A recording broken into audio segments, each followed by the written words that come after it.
calm down. Now.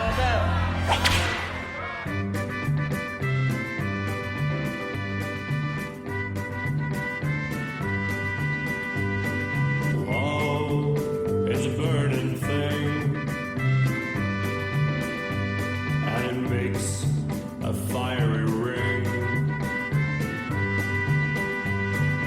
Bound by wild desire,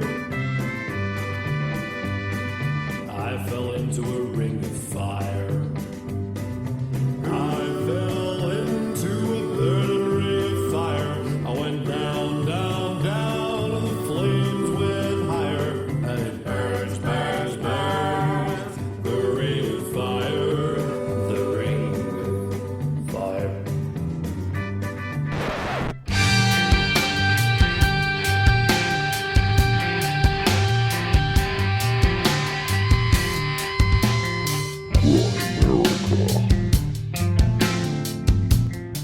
It would just knock out electrical grid systems. It would knock out telecommunications. It would probably literally fry the computer I'm talking to you through. All right, guys, welcome to this week's episode of the Grimerica Show. We're going to be talking with Robert Schoch a little bit later about all sorts of ancient mysteries.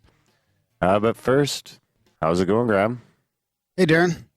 I'm doing good, buddy. Yeah. I also want to welcome Joey to the Igloo tonight. He's going to be with us as a regular staple here, hopefully, to help us out with some of the technical stuff and take a bit of the load off. Yeah, he can run the gadgetry so that we can just flap our gums. Welcome aboard, Joey. Thanks for having me, guys.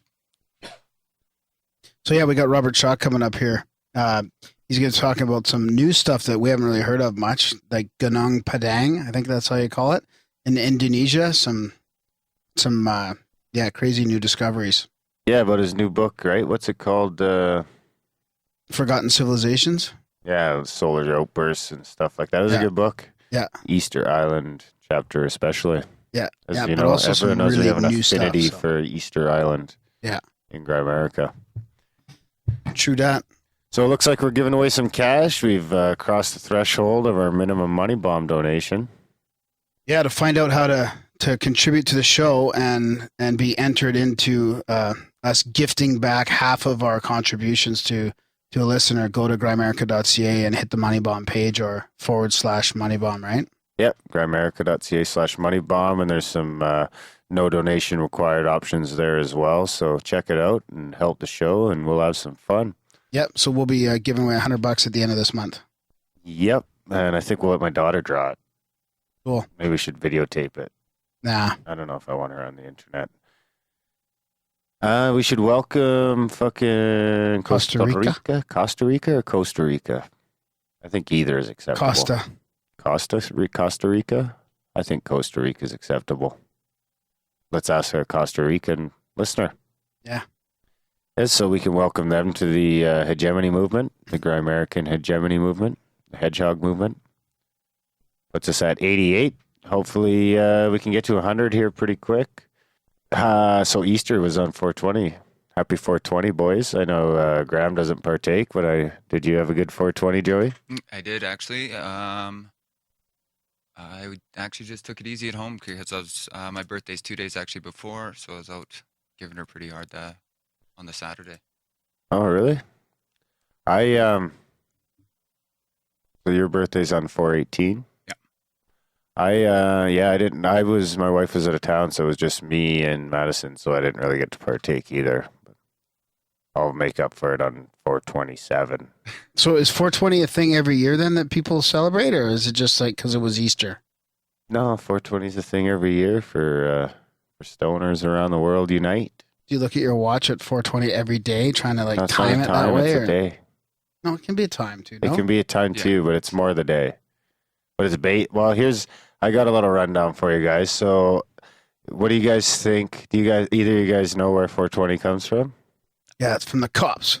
420, man, on the corner. No? What do you think? I just was always heard it was like the international pot smoking time. International pot smoking time. All right. Well, I know the real answer. So I figure we'll do a little rundown here and we'll see which one you guys think is right. And the Do listeners you have can play a along too. list? I have a list. Okay. So, okay, it'll be multiple choice just to make it easier. So, 420 is a police code for marijuana violation. 420 is the number of active chemical compounds in marijuana. 420 is Adolf Hitler's birthday.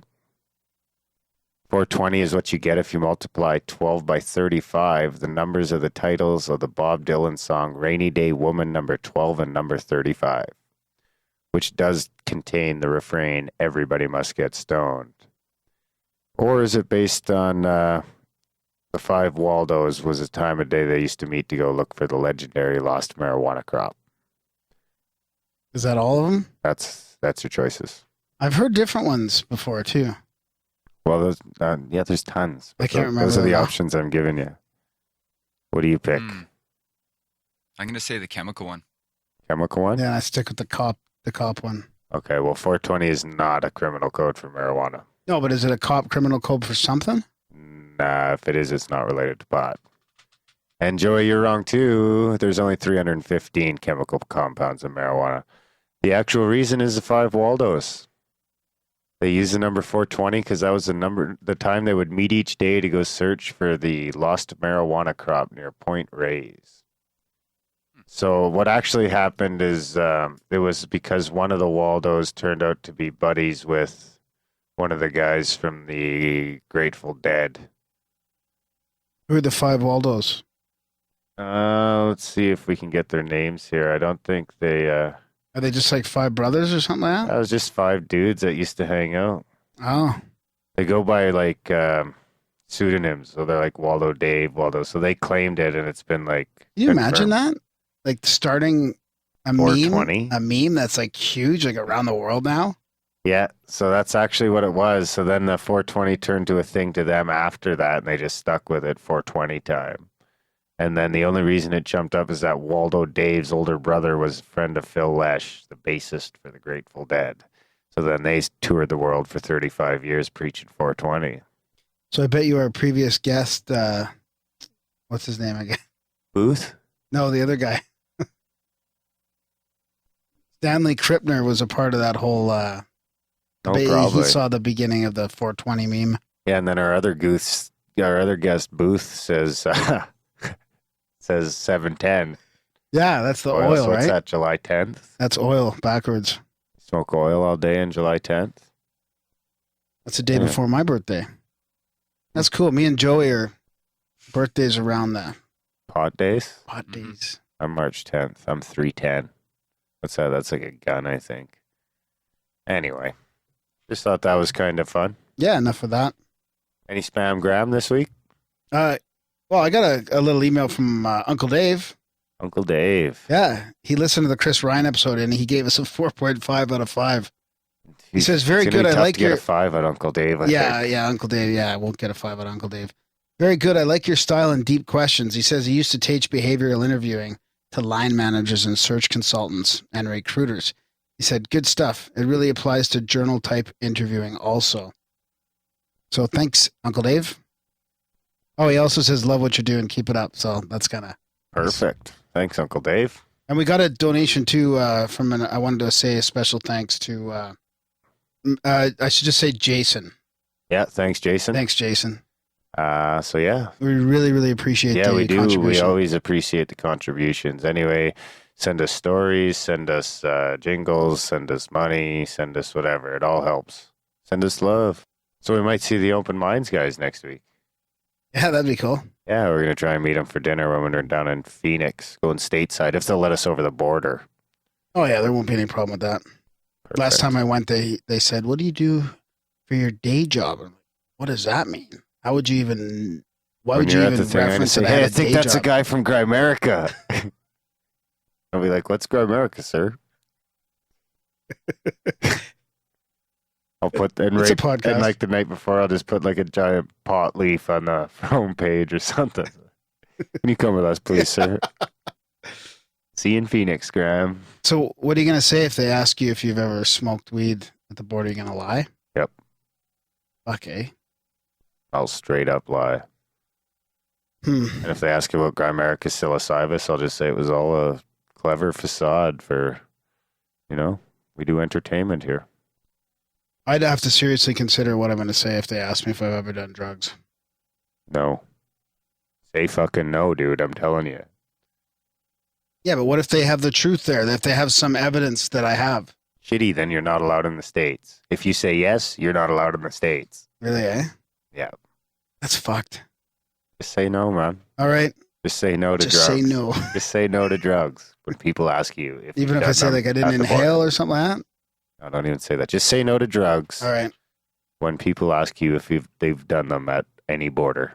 Let's not even just say the U.S. border. Let's say any time at any border crossing. If the guy asks you if you've ever done illegal drugs, you should just say no. True. So anyways, we might be able to meet up with Jason McClellan from Open Minds and maybe some of the other crew there. That'd be cool. Alejandro. Speaking of Open Minds, I'd like to give him a quick plug because if you guys are interested in current news, especially in regards to UFOs and cool topics, Open Minds is constantly updating the feeds every day. So every day I go on openminds.tv and there's a shitload of new sightings on there. And they have a rundown and a very, very good skeptical view. Sometimes almost too skeptical for me, but I like it anyways. Yeah.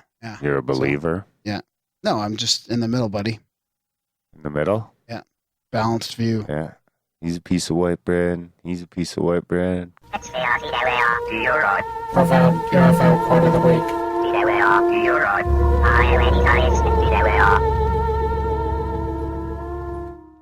So it must be time for Graham's profound UFO quote of the week. Thought I might catch you off guard this week. Are you ready for this one? I'm ready. This craft was 50 to 60 feet long with a gray metallic structure. On the front of this craft was a large, steady, bright red light. I could delineate where the red stopped on the structure of this craft because red was reflecting off the gray structure. The design of this craft was symmetrical in shape with a prominent aft indentation on the undercarriage. From this portion of the undercarriage, a green light, pyramid-shaped, emerged with the light initially in the trail position. This green light then swung 90 degrees, coming directly into the front windshield and lighting up the entire cockpit of the aircraft. All colors inside the cabin of the helicopter were absorbed by this green light. That includes the instrument panel lights on the aircraft. As a result of my experience, I am convinced this object was real and that these types of incidents should require a thorough investigation. That's from Lieutenant Colonel Lawrence J. Coyne, describing UFO encounter he witnessed with 3 other airmen over Mansfield, Ohio, October 18th, 1973, and that's the quote taken from the United Nations UFO hearing in 1978. JC, baby. That's a good one. Yeah, thanks, buddy. Well done. And I believe him. So do I. Guess I'm a believer too. There you go. Turns out. Well, does that about do it then? I think we need to mention we have a new listener from Costa Rica. Did we not do that? I'm getting deja vu. Fuck, the clock is coming in quick on our 1-year anniversary too. We made it a whole year. Yeah, it's crazy, eh? Fucking, what's today? Today's the 22nd? Yeah, so we're 11 months in now. Yeah. Wow, we're 10 months and 29 days. It would be a month from the 24th to be our 1-year anniversary. We'll see. We might not make it yet. We better not get too... Well, we have guests lined up past that point, so we're going to be busy for the next month or two for sure. Yep. So we'll make it at least a year. We'll see about the live show we've been talking about for a while. We'll see if that happens. Haven't really even started looking at the logistics of that. Maybe we'll throw that at Joey. What do you think, Joe? You up to the task? Yeah, I think I can handle it. Perfect. We'll be live. You heard it here first. And we've got a meditation, Grimerica Meditates episode coming up next, I believe. That's all recorded, and we're going to release that next week while we're in Phoenix.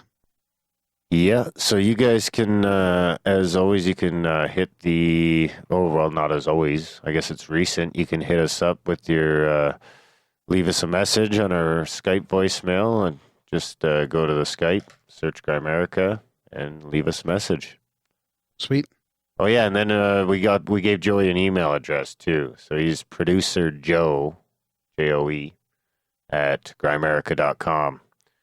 So if you want to bitch about us, you can send it to him, and I guess it won't really do anything.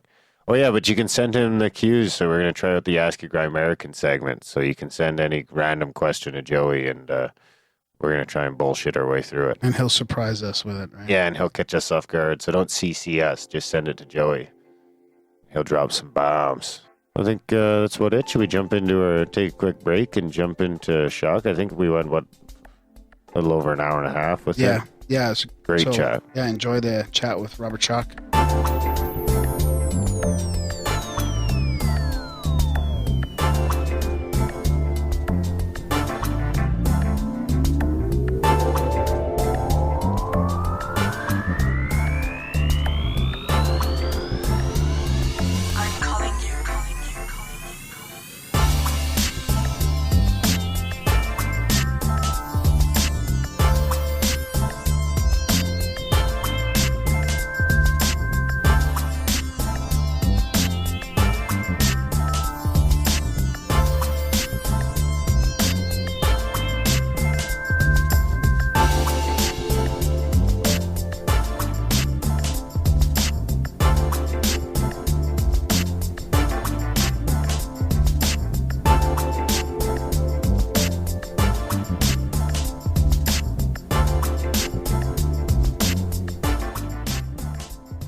Okay, guys, today here in Grimerica, we're going to be stamping the passport of Mr. Robert Schoch, and we're super thrilled about it.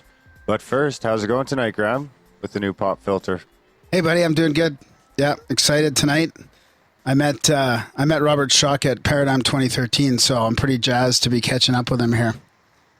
So Dr. Robert Schoch is no stranger to bucking the mainstream paradigm.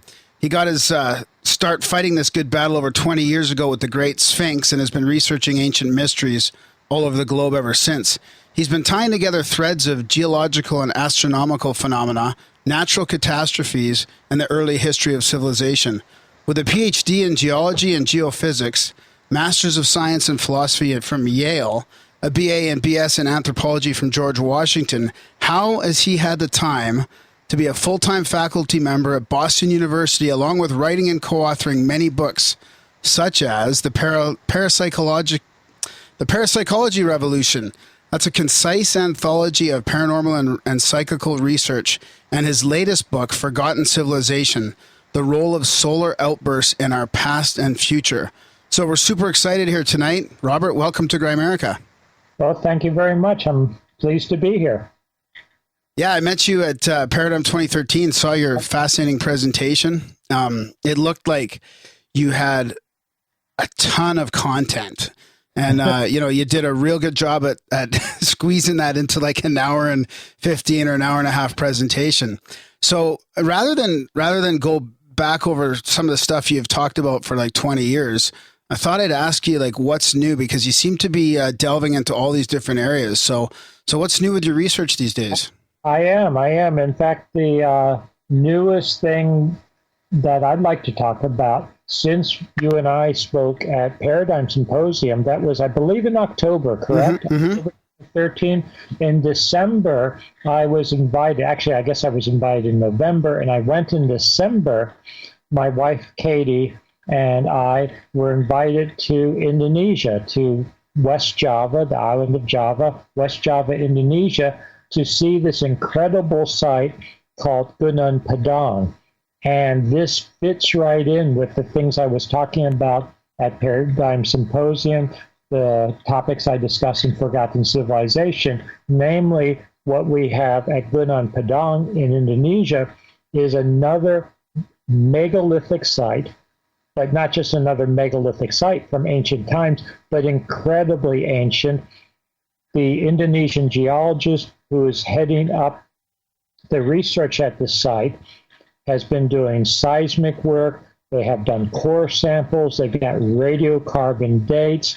I had the opportunity to explore the site for myself for a day in his company. We discussed it. And what is indisputable right now is that all the evidence indicates, first, it is a genuine megalithic human-made site. Mm-hmm.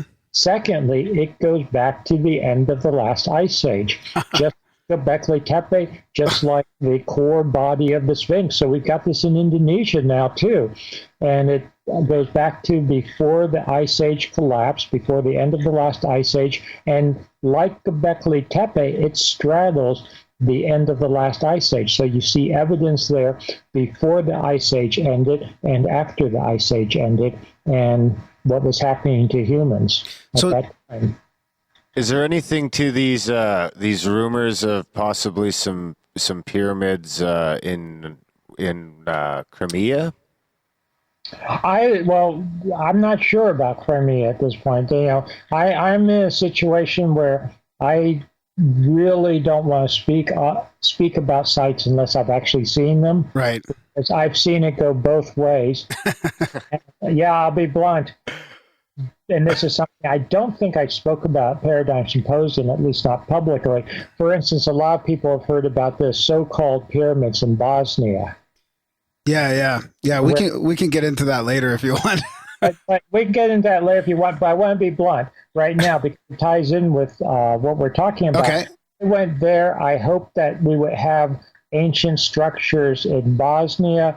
They were being touted as being 10,000, 12,000 years old, which would put them at this early period, end of the last ice age. I went there only to find that in my assessment, and I don't want to get into it now unless you want to get into it later, they are not genuine. Mm-hmm. It is a fraud. It's, it's a scam that's being put on by certain people we won't mention right now.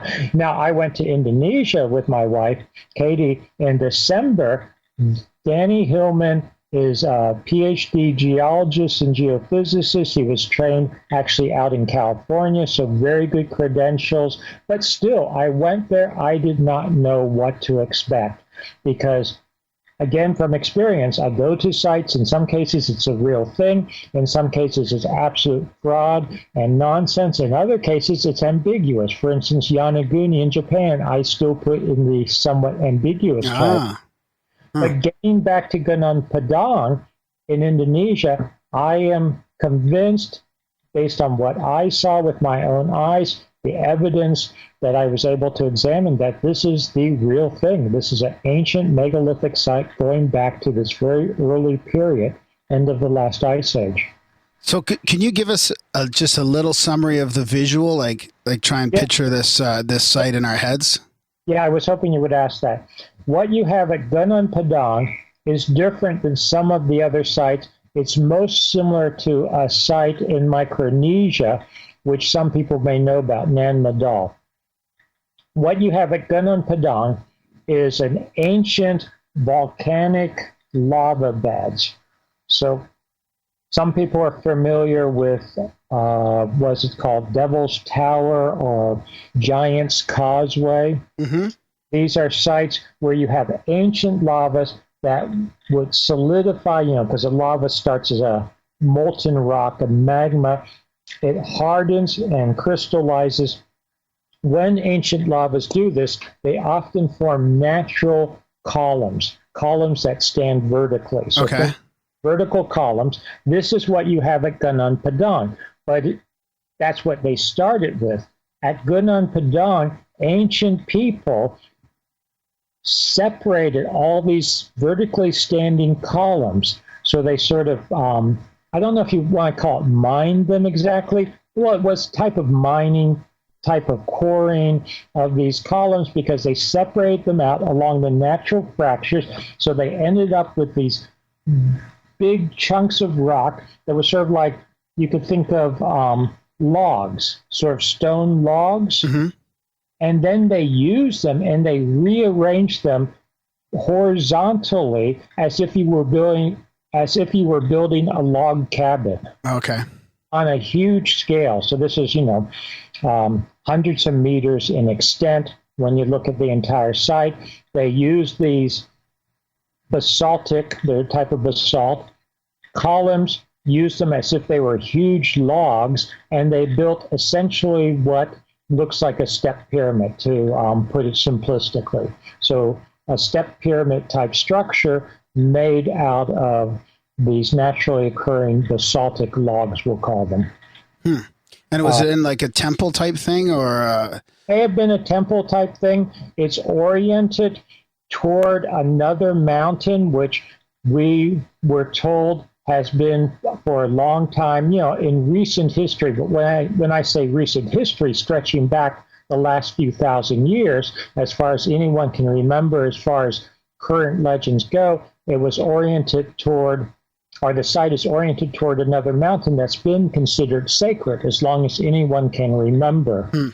There's also a well at the bottom of Gunung Padang that now has a tradition. When I say now has a tradition, we don't know how long that tradition goes back, but there's a tradition of people sort of purifying themselves at the well before they go up to the top of the site, that type of thing. So there's a lot of interesting things going on, but what actually is most interesting to me as a geologist and looking at ancient civilizations is that at Gunung Padang, Danny Hillman and his group, that's the Indonesian geologist who is studying it and invited me to come and view it, he has identified 5 major layers from top to bottom going down. So stratigraphic layers, or you could think of as occupation layers. He has modeled these and gotten sort of cross sections through the structure using seismic techniques, using ground penetrating radar, using different types of geophysical techniques where you can model and you can essentially, like an X-ray, see what's inside it. And so he's been able to find that very well. He has then taken cores. He's bored down into it in several places, taken cores. He has gotten from those cores not just rock samples, but also samples of organic material that can be dated.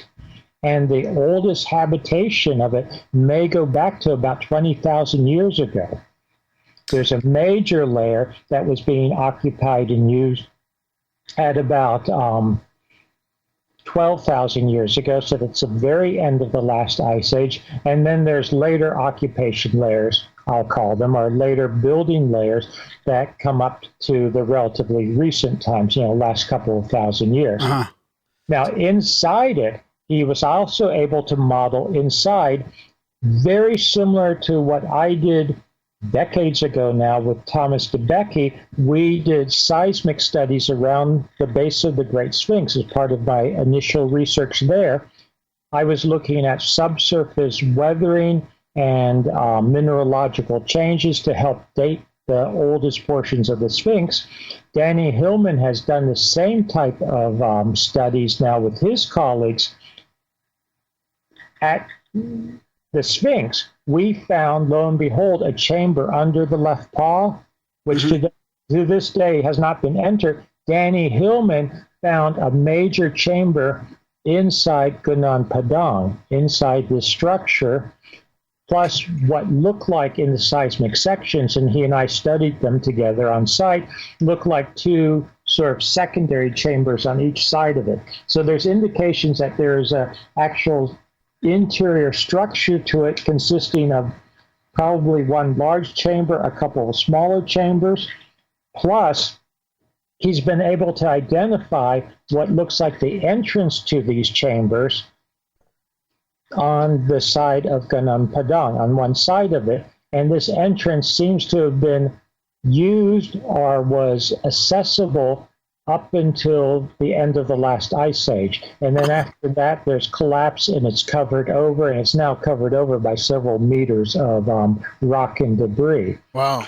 But it sure looks like they were going into this chamber at the end of the last ice age, which to me is really significant because of what I believe was happening based on the geological evidence, the catastrophes, the disasters, the solar outbursts, which I talk about in my book, Forgotten Civilization, that there were all these things happening on the surface of the Earth. One way to escape it, seek refuge, would be to go underground, to go into large stone structures that would be protective, that type of thing.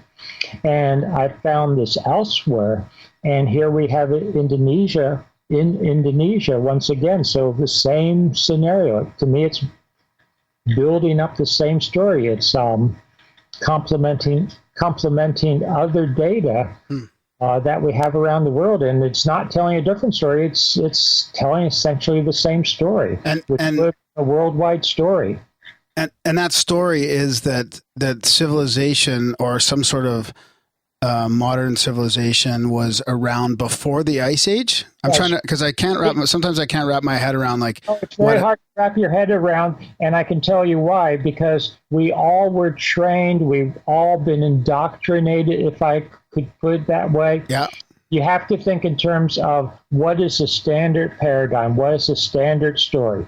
The standard story that I was taught as an undergraduate, that I was taught in graduate school, that is taught, to little kids in elementary school, etc., is that civilization is relatively new. What do I mean by that? Civilization, in any sense of the word, only goes back about 5,000 years at the most. About 3,000 to 4,000 BC, you have the earliest civilizations.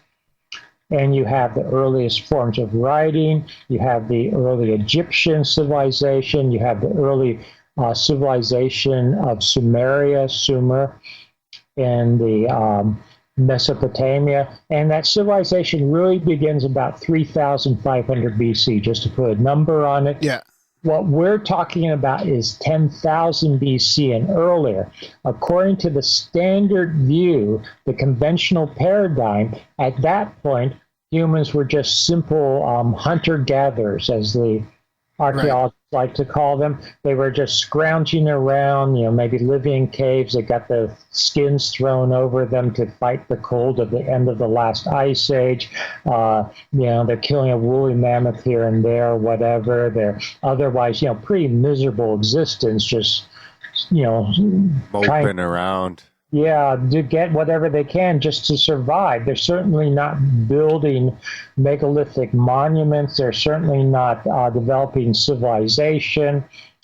But what I'm finding around the world, and my colleagues now, other people are finding, as in Indonesia, as in Egypt, with the earliest, evidence of the Great Sphinx and structures associated with that, as we have now in southeastern Turkey, at the site called Gobekli Tepe, finding that there was what I call true civilization, sophisticated culture, building megalithic structures, incredible monumental stonework, incredible sculptures, symbolic notation, maybe even writing. We don't have enough evidence to say that definitively, but there was a real high culture, a real civilization before the end of the last ice age, circa 10,000 BC.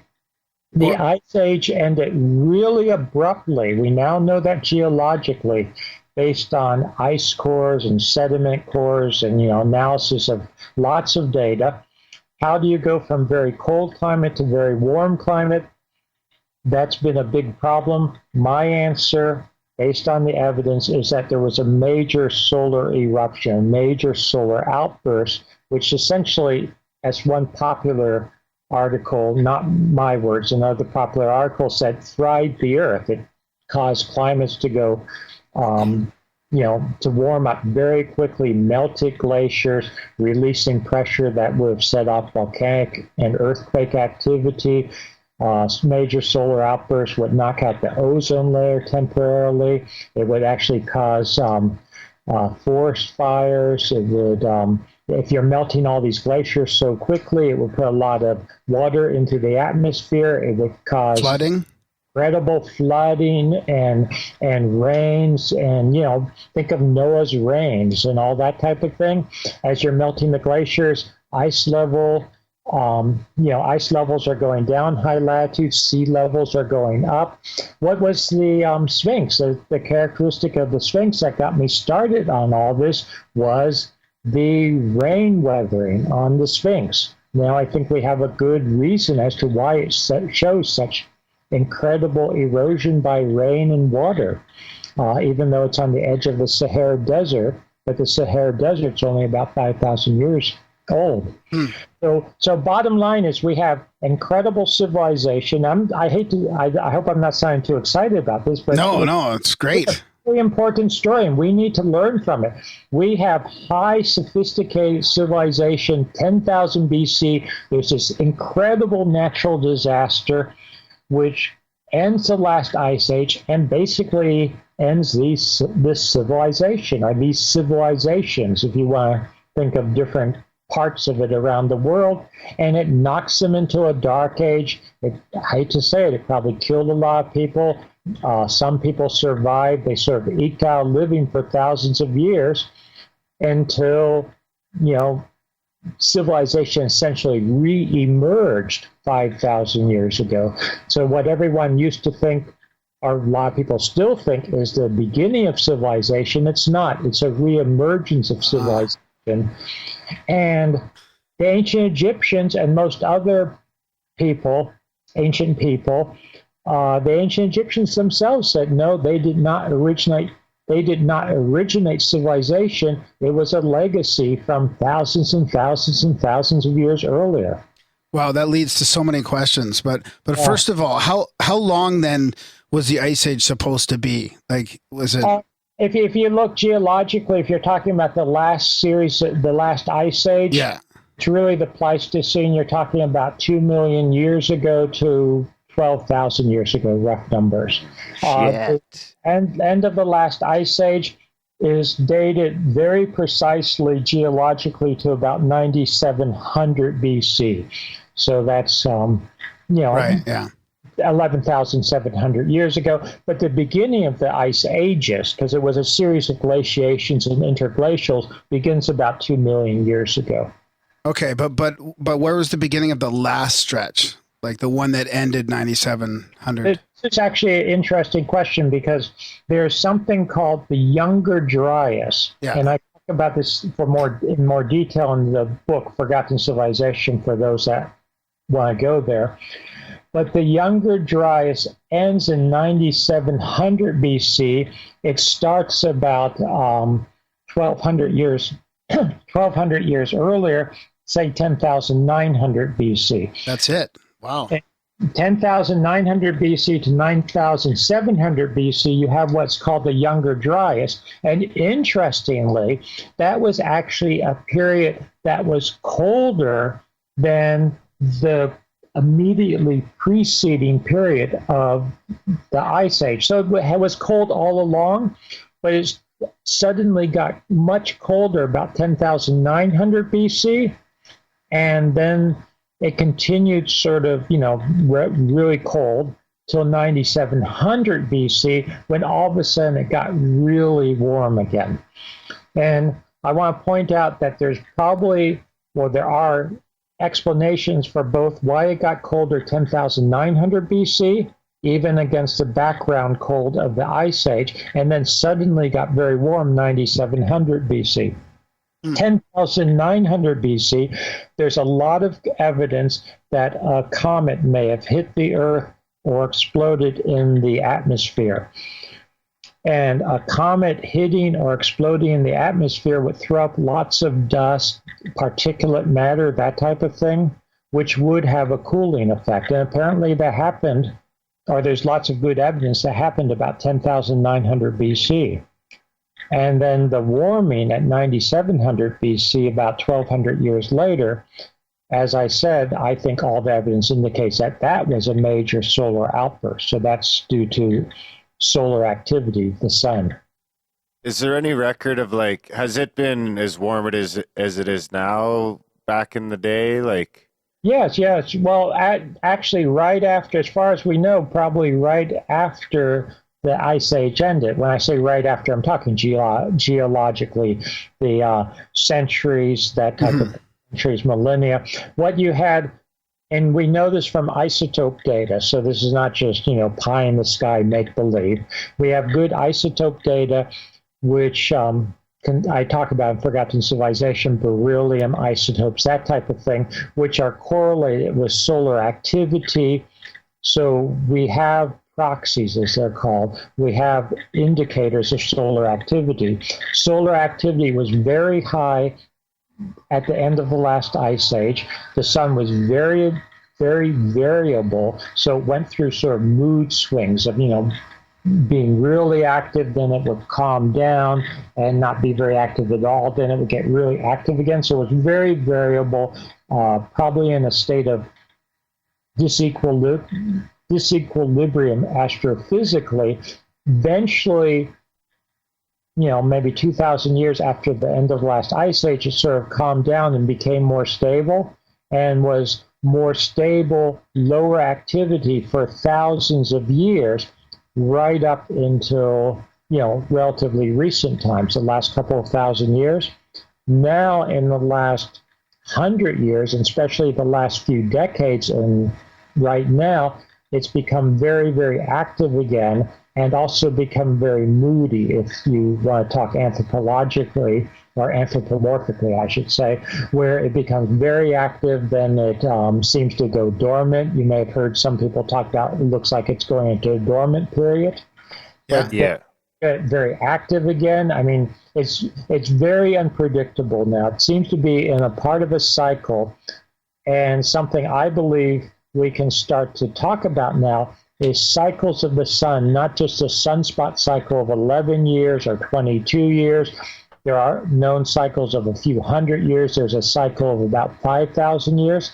And I also believe there's a cycle on the order of about 12 to 13,000 years, where it becomes very variable, sort of disequilibrium, then it has to equilibrate itself, go back into equilibrium astrophysically, and stays relatively calm for a while, but builds up energy inside, basically builds up,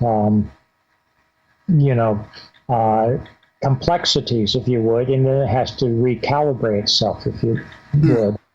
And we're at that stage right now, as we were at the end of the last ice age. So to me, this is not just studying ancient civilizations because they're fun to study and interesting, but have no real applicability to life today. I think they have a lot of applicability, because we may well be due for a major solar outburst, which would be catastrophic to modern civilization, just as it was to that very early civilization 12,000 years ago.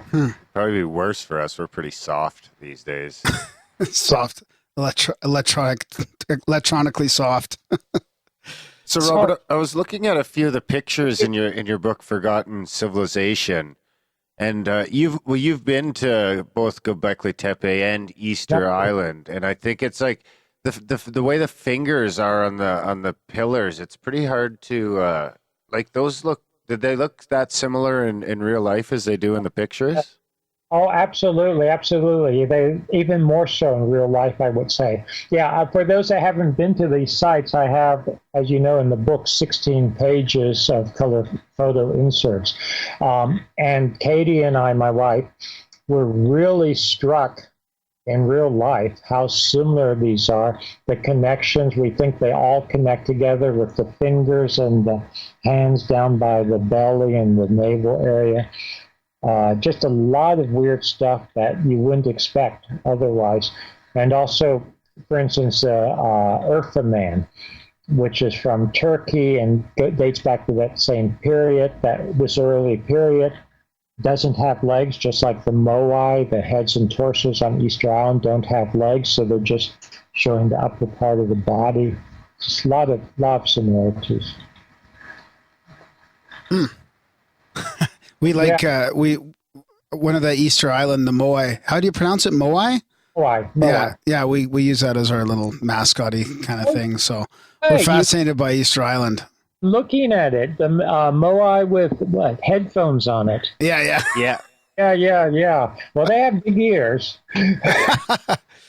So, are you going to plan? You're planning on going back there to Easter Island at some point? Hopefully, yeah. I've been there a couple of times. We've been there a couple of times, and we want to go back. There's a lot more to learn on Easter Island.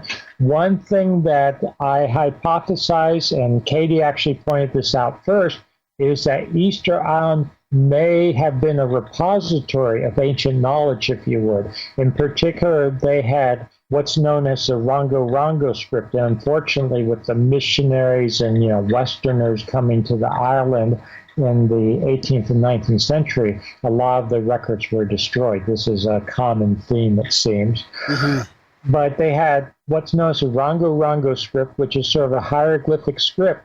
But Katie first pointed out that it looks remarkably like what you would have seen based on reconstructions by scientists, in particular a fellow named Dr. Anthony Perrott, who is with Los Alamos National Laboratories. He's a plasma physicist. He has done decades of work reconstructing what you would see in the sky, what the effects would be of a major solar outburst. And one thing you would see would be what would look like figures in the sky. I'm sure people are familiar with the Northern Lights, the Aurora Borealis. Well, you would have seen things like that, but much more distinctive at lower latitudes. In fact, they'd be seen around the world.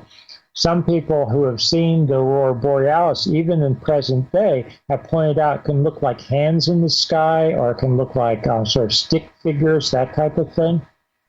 And you find on ancient petroglyphs around the world these definitive markings, which Dr. Perrott believes, and I am convinced by him, and then seeing them for myself and looking at them, that people were recording with these very ancient petroglyphs going back to the end of the last ice age, what they were seeing in the sky during a major solar outburst. The Rongo script seems to have been recording the same thing initially, what you would see in the sky. So in a sense, they were making a record, in a very real sense, a record or a text of what you would see in the sky during a major solar outburst at the end of the last ice age, maybe recording it for posterity. Maybe they were recording it so that they would know what signs to look for if it would happen again. Wow.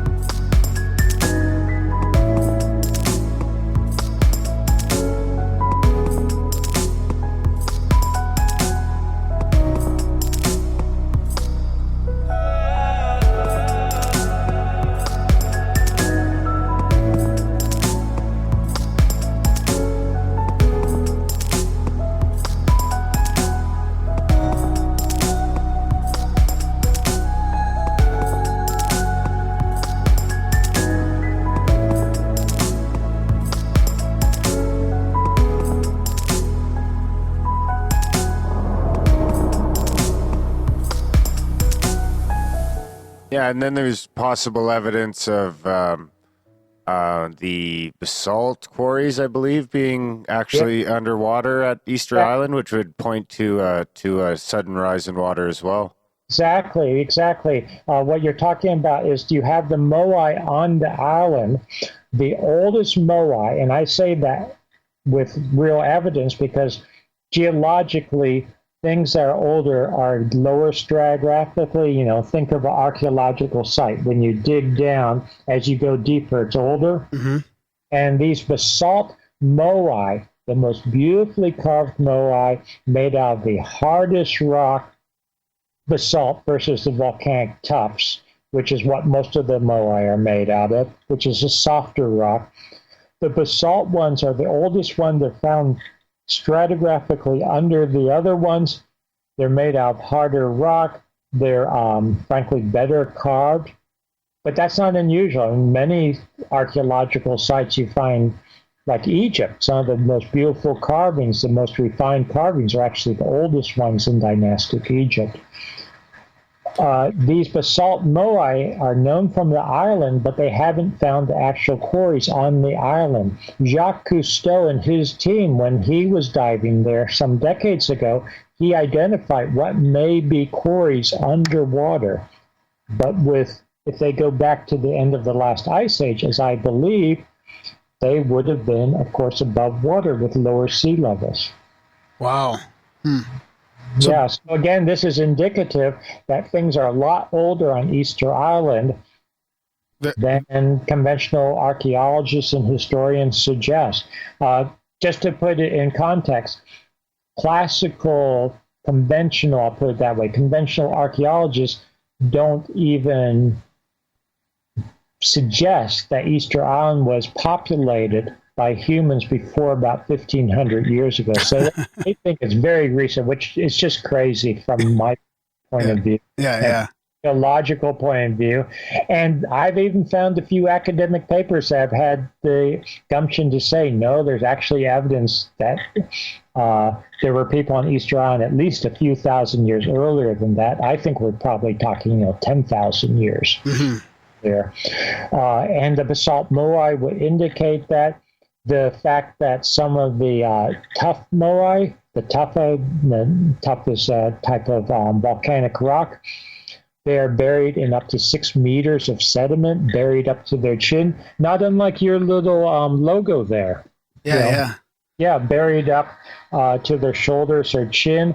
Every time they've excavated those, they find not the legs, but the full body down to essentially where the beginning of the legs would be. So how do you figure they actually did that then? Did they haul those things up, stand them up, and then carve them in place, kind of? No. You can see in the quarries when you go to Easter Island, you can actually see some in the quarries that were not finished, and they were carving them generally. They would carve them in the quarries, and they were lying on their backs. So. I have pictures. I think I have a picture of the book and one of them lying on his back, but they would carve them lying on their backs. And then they would free them from the rock, and they would probably sort of slide or roll them out and get them to where they needed to erect them, and then they would raise them up. Not unlike the obelisks in Egypt, because there's some obelisks that are still not totally carved in the quarry.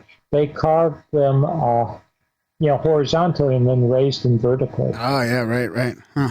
Actually, I'm looking at the book, and for those who have the book or get in the future on plate 21, in the sort of the middle of that picture, you can see one of the unfinished ones lying on his back. Oh, yeah, we got it right here, yeah. That's good. Yeah. Wow. Yeah, but, I mean, these are incredibly sophisticated, and you're talking, the average moai weighs tens of tons, so this is not insignificant. And I don't mean to make fun of anyone, but we're there and we're talking to one of the archaeologists on the island, and he is explaining to us the standard story, should we say, and he shows us how, with a couple of crude rocks, they went chip, and chipped them out. And then I think a friend of ours asked, why did they do this, et cetera? And he says, busy work. Because island. So the chiefs wanted to keep the people busy so they wouldn't cause trouble. Wow. That's a sort of a ridiculous answer. Hey, before I forget to ask you about these visual phenomena that you think might happen during a solar outburst, was there any news or any evidence that happened during the Carrington event at all? Yes, absolutely. I'm glad you brought that up.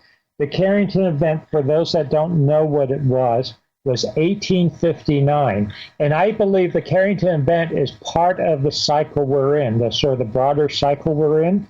Because if you think geologically, 1859 is not very long ago.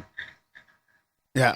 And in 1859, we have the Carrington event. What is that? It was a solar outburst. I was about to say major solar outburst, but it really was not major from an astrophysical point of view. It was larger than anything humans have experienced for hundreds of years, maybe thousands of years, but not huge from an astrophysical point of view.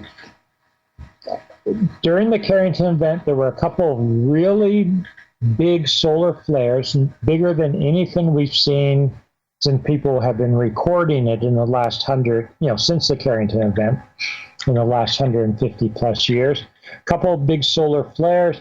There were a couple coronal mass ejections, that is plasma or charged particles coming from the sun. They hit the Earth. They caused all kinds of light, if you would, or features in the sky. And people described what they interpreted as, or sort of anthropomorphized as, stick figures dancing in the sky. They described exactly what the Rongo Rongo looks like, exactly what the petroglyphs that Dr. Perrott has identified as being, what people would see in the sky during major solar outbursts. This was described by eyewitnesses during the Carrington event.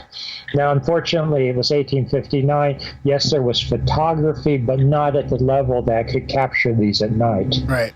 They would have been very bright to the human eye, but beyond photographic means at the time, to the best of my knowledge. Some people did do drawings of them, and there are some drawings of them, but lots of descriptions of them, talking about them being dancing figures in the sky. That's how people viewed them. And I also wanted to mention Carrington event was not major. From an astrophysical point of view, from a human perspective, it was major. 1859, there's not a lot of electronics around. They did have the telegraph. Some people don't realize that. The telegraph was fairly, in Western countries, was being developed. There were already, thousands and thousands of kilometers or miles, you can use either term, of telegraph lines set up. So it was being used. And when the Carrington event hit, it overpowered the telegraph lines. It fried them literally. It burnt down telegraph stations, almost electrocuted some of the operators. Fortunately, none of them were killed. But it caused real damage to the telegraph system. But life went on because, who was using the telegraph system? Yeah. Two really rich, wealthy, businessmen, that type of thing. The point is, and also I want to point out that the telegraph system back in 1859 was much more robust, could take a lot more beating than our electronic systems of today. So if we had a Carrington event in 1859, it would just knock out electrical grid systems. It would knock out telecommunications. It would probably literally fry the computer I'm talking to you through right now. Because there was probably, we don't know for certain, but with the Carrington event, there was probably what was known as a proton event, where you have, these protons and other charged particles at very high speed penetrating. It's just that we don't know for 1859 because there were no electronics that could record that at the time. And no electronics, like we have now, that would have been destroyed by it. What about people? Like, what about me and you? Does that wreck us up too? Yeah. I don't know that anyone's been able to do any real studies of it, but probably cause genetic mutations, increased cancer rates, knock out a good chunk of the atmosphere in the sense of the ozone layer. People know about the ozone layer, let in more UV radiation, change the properties of the atmosphere, the electrical properties in particular, change the density of the atmosphere, which is important for satellites, for instance. So it literally puts satellites out of their proper orbits, but they would be fried anyway, the electronics in them. That must have been a heads up to the elite, like the rich people who were using the telegraph system back then, that how vulnerable we are. Vulnerable it is, but look at us now. We are much more vulnerable, and most people have forgotten. Yeah. Except for the elite. Except for the ones building underground facilities everywhere.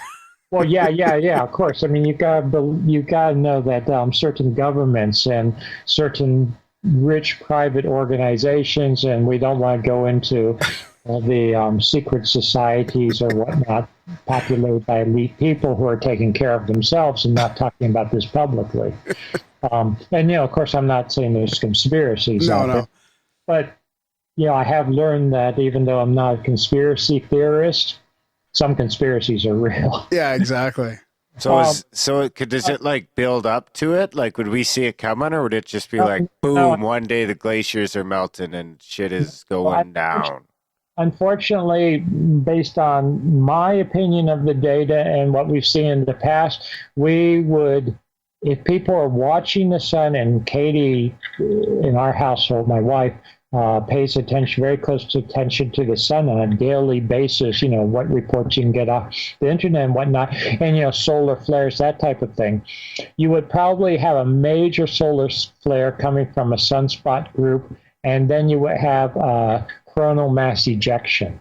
Now, the sun light travels very quickly, so you would see the solar flare before the plasma, the coronal mass ejection, hits Earth.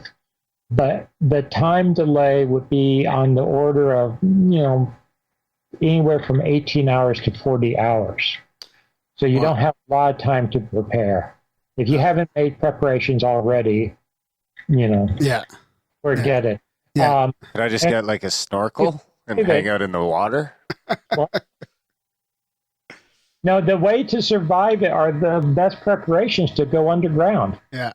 And we see at the end of the last ice age, a lot of extinctions of large mammals, for instance. It may be because of this. A fellow I know, a very good physicist, you may have heard of him, Dr. Paul LaVioletta, has done analysis and calculations of radiation levels on the surface of the Earth during a major solar outburst at the end of the last ice age. He's tried to model it specifically for the end of the last ice age. And in certain areas, maybe globally, radiation levels may have been so high that it could kill large mammals after just a few days. We are large mammals, but some humans, and I believe there's now more and more evidence for this, were able to escape by going into caves, that type of thing. How long does it last? Like, do you just have to go in there for underground for a couple of days or a couple of weeks? Actually, probably the major, if the Carrington event is any indication, you'd have the major event would last a week or so. Then things would calm down again. But if the sun is very variable and going through this, it would sort of be, you can use the analogy of earthquakes. I'm a geologist, where you have a major earthquake, then you have smaller ones after that, or you might have a few smaller ones leading up to it. So, you can get a series, and you just like an earthquake, it could happen, then it seems like everything's calm, then the sun spits out again. So you'd get like a bright light, and then you got to get back to your cave. Exactly, that type of thing. That's still a long time. Too bad. That's worth it. Like, if I got to go underground for like 10 years or something, then so it wouldn't be just take me out. Anything like that. It would be in spurts, and you'd have to go down, and you could survive a certain, amount of radiation, that type of thing. But if you're standing out in the open, if you're a big mammoth, think of a big mammoth. It can't go into a cave. It can't escape. What can escape? Smaller animals, and that's just what we see. Animals that burrow, things that go into caves, that go underground naturally, that can hide in rocks. And this gets back to structures, too. I was talking about Gunung Padang. Maybe that you could think of that as a natural cave or a natural structure.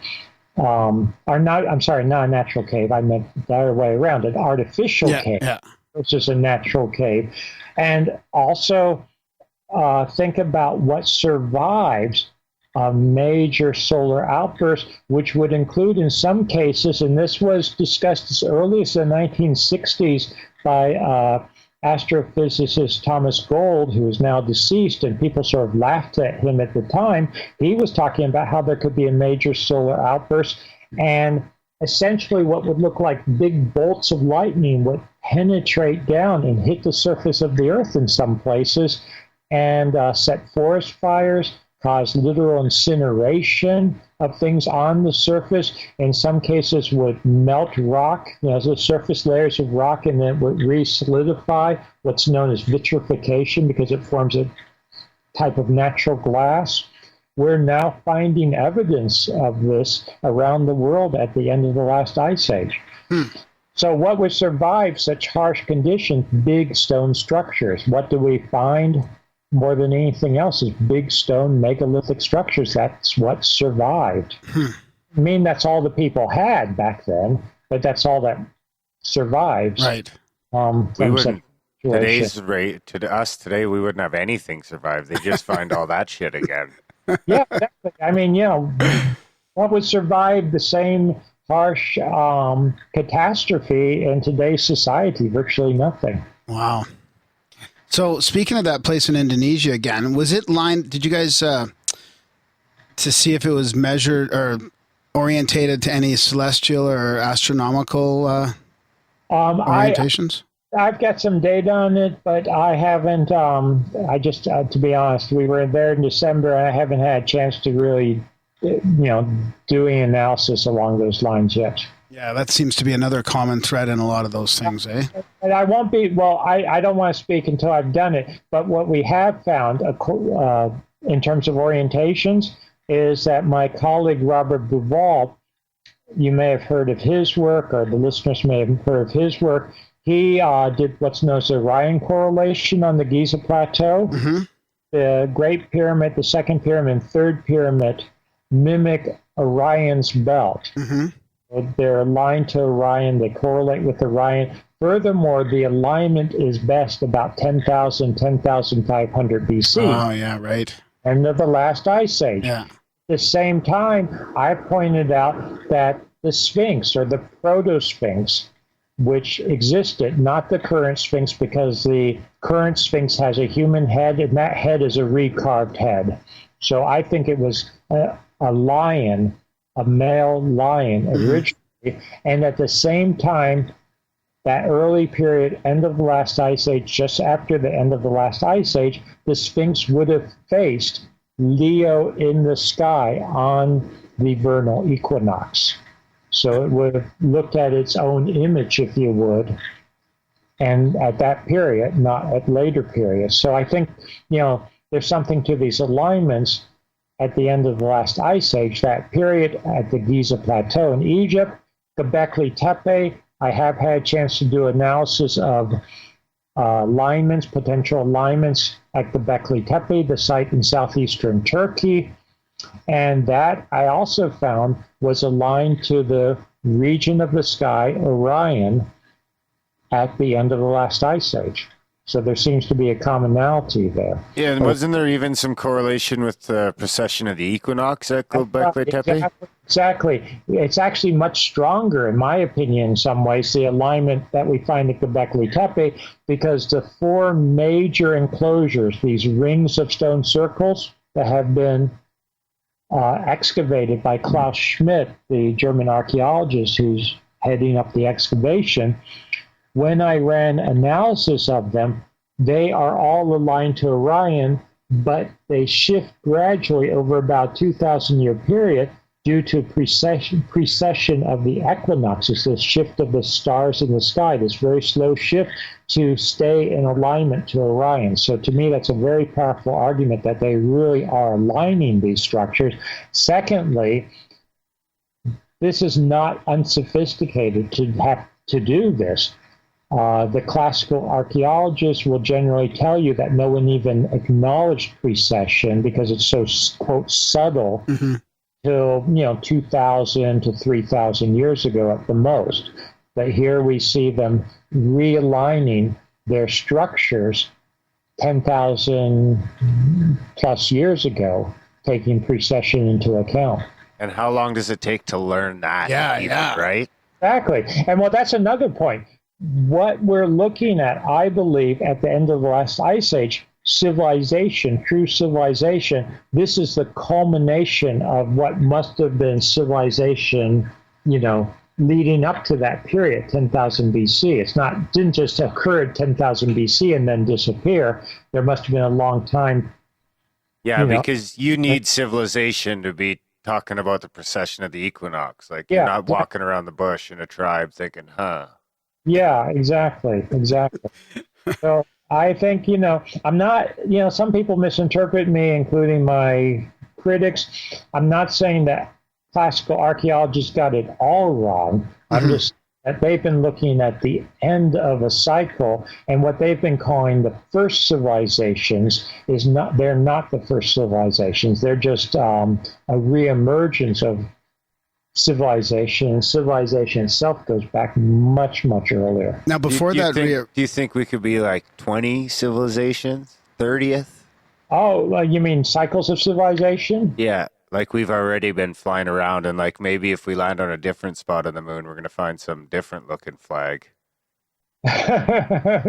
Earlier civilization. No, I mean, seriously, this is something I've thought about a lot.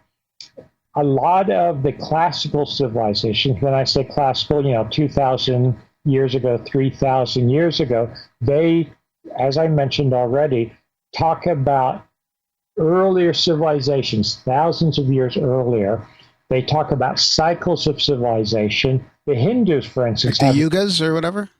the Yuga cycle. What were you going to say? Yeah, the yugas. Yeah, the yugas. The concept that there have been cycles of civilization that we go through in Western terms, gold, silver, bronze, iron age, then we start over again. Something we didn't mention yet in this conversation, but I think is apropos here, is Atlantis. The concept of Atlantis, that came from Plato immediately, but where did he get it from? He got it from his relative who got it from Egypt. The concept that there was Atlantis, which was a very sophisticated civilization, which goes back thousands of years and was destroyed, and that the ancient Egyptians, among others, were the descendants of Atlanteans, if you would. More or less, they had inherited and then built upon the Atlantean knowledge. Or to put it in more academic terms, they had inherited and built upon knowledge from a preceding civilization, a civilization much earlier. And I want to make one point about Atlantis. Plato writes about Atlantis in great detail. I'm not personally so worried about, finding where Atlantis is geographically, or if his descriptions of Atlantis are accurate in terms of technology and what they had. What I think is really important, at least to my research, is his dating of Atlantis. And he talks about Atlantis very specifically in terms of when it was destroyed, when it collapsed, and when you turn his account into modern chronology, years BC, it comes to 9600 BC. Oh, wow. And the best geological evidence is the Ice Age collapsed about 9700 BC.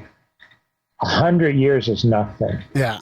I think basically Plato is incredibly accurate when he's dating this earlier civilization, which he calls Atlantis. And we're talking about the collapse of civilization at the end of the last Ice Age. What if it could be like Atlantis was just their word for Earth? Yeah, exactly. It could be. Atlantis basically a word for Earth or for advanced civilization. Yeah. Like whatever we call ourselves, I guess Earthlings, Earth. Yeah, exactly. So I think it's almost a false, what you might call the red herring or something. People that are so intent upon finding the geographic location of Atlantis. I'm not sure that's the really where the emphasis should be. Could be multiple ones, yeah. Atlantis is a way cooler name than Earth. Could be all over the place, really. Could be all over the place. It is interesting, though, and maybe this is all coincidental, but Atlantis is described as the city of Atlantis versus the civilization of Atlantis. The city of Atlantis is described as having a ring-type structure, inner rings and outer rings. Mm-hmm. You see at Gobekli Tepe, you see stone circles, stone enclosures with rings within rings. So maybe that's only coincidental, but I think it's sort of interesting. What do you think about people that have talked about our ancestors or people at that time traversing the globe, like all the commonalities you've seen between the megalithic sites? Like some people say that they were traveling around by boat, all across the world back then. I don't have a problem with that. In fact, I've talked about that myself. I want people to buy Forgotten Civilization, my latest book. I could plug in for that, Forgotten Civilization, the role of solar outbursts in our past and future. But some years ago, I think it was more than 10 years ago now, I wrote a book called Voyages of the Pyramid Builders, which talks explicitly about connections around the world in very ancient times. I mean, long before Columbus, there's lots of evidence that long before Columbus, people were traversing the Atlantic Ocean, the Pacific Ocean, that people were traveling around the world, whether it was always purposeful, whether it was people doing it sporadically, you can argue about that, but to me, there's undeniable evidence that people were globetrotting thousands of years ago. And we hit upon it earlier. I think it goes back even further now when we start seeing similarities between Easter Island and, Gobekli Tepe in Turkey. And we're finding the same scenarios, if you would, in Indonesia. So part of it, they might have been influenced by the same catastrophes, the same things they saw in the sky, but I also think there was probably some direct interchange or connection. What about flying Vimanas? Think they were flying Vimanas around? No, I don't know. I'm not sure I could go there. That's too far? That's a whole nother thing. And again, I've learned not to dismiss anything at this point, but I'm also not going to jump onto something unless I've personally studied it. Yeah. I often wonder about the collective consciousness aspect of it too. Like sometimes things seem to, travel through the consciousness as opposed to some physical communication. Right, that's right. So I think that's a distinct possibility too. And you already mentioned the intro. I mean, among other interests I have, serious academic interest, is our parapsychology, psychical research, that type of thing, and collective unconsciousness, telepathic transfer of information. I mean, these are real. There's no doubt, in my opinion, when you look at the solid evidence, get rid of all the fraud and nonsense, then these types of paranormal phenomena, there's something to it. So you have to take that into account. You also have to take into account, I believe, that when you have a major solar outburst, you change the electromagnetics, you change the background Schumann resonances. I don't know if people know what that is, but you have around the Earth, this might be carrier waves for telepathic information, but it also affects our consciousness. So you have very real effects on consciousness when you start changing the background electromagnetic frequencies that we're all subjected to.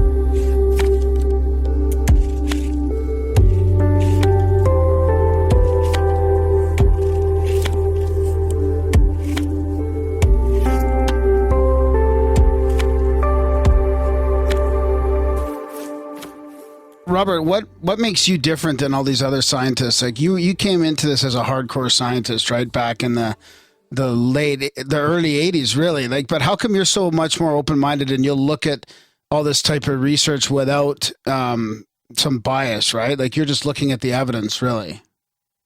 Like, why is everybody else stuck? Not everybody else, but, the mainstream paradigm. The vast majority, well, it's very easy to get stuck.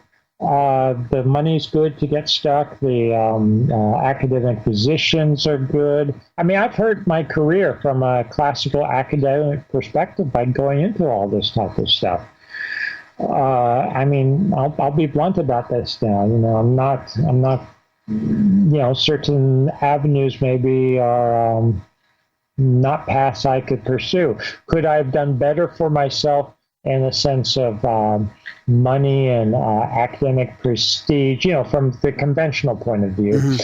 If I had just stuck with my specialty in geology and, studied one little formation, geological formation, or one group of fossils and become the world's expert in that, I've never really rocked the boat in any way or made anyone angry. In some ways, that's an easier path to take, if that makes sense, versus being subject to all the abuse I've gotten from my academic colleagues for going out on the limb and questioning their fundamental beliefs and assumptions in many cases. People don't like that. It sort of gets to be a religious type thing. People don't understand it, but for many people in the sciences, if I could put it this way, science becomes their religion, and they become just as dogmatic about it as Yeah, it's funny. Well, they're making fun of like the last generation scientists for thinking, oh, those idiots thought this, but we've got it all figured out. Even though the guys before that were all... Exactly. And once they've got all figured out, they won't let go of what their paradigm, their worldview, and it becomes a dogma for them, even though idealistically, you're not supposed to have dogma in science. You're supposed to be open to new data. Well, the reality is scientists are humans, and they get set in their ways. They want to, they've made their name based on a certain theory or a certain paradigm or certain discoveries, and they don't want that overturned.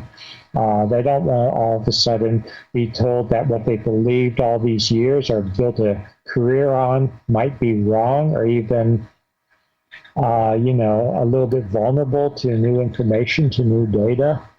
So, a lot of it has to do with sociological, psychological issues. Speaking of humans, how you look at it. Yeah. So why am I different? I don't know. Maybe I'm a little crazy. The sense that I haven't valued sort of security monetarily and that type of thing as much as some of my colleagues do. Could I have made an easier route for myself? Yes. Now, I will also be honest, I kept a lot of this to myself until I was tenured. Right. So, I made sure I was at least had some level of security, but it has probably cut back. I'm sure it's cut back on, my ability to work up through the institution, through the university, but that doesn't matter to me. Yeah.